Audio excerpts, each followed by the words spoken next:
I think next 10 years are going to be very critical for New Orleans because the last 10 years, it was more or less survival. So the objectives were relatively easy to see, and for us to accomplish them or not accomplish them, at least we could see them. I think it's going to be a little more puzzling next 10 years where we should go.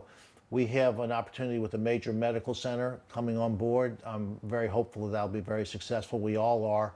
We now change the scope of New Orleans.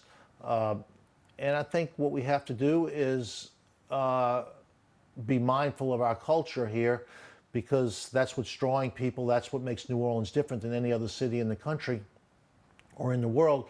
So I think we have to be mindful of our culture, be mindful of people having housing who maybe cannot afford the housing that New Orleans is bringing to them.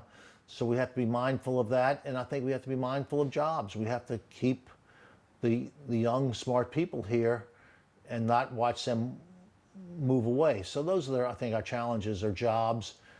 The word gentrification gets pushed around a whole lot. Make sure that we keep the indigenous New Orleans people here and the indigenous culture going on, else we'll be like everywhere else in the country, and we'll be, looking at New Orleans in the past tense as opposed to the future. So if we can keep the jobs here and keep the people here who are creating the culture, it'll be a win-win for everybody.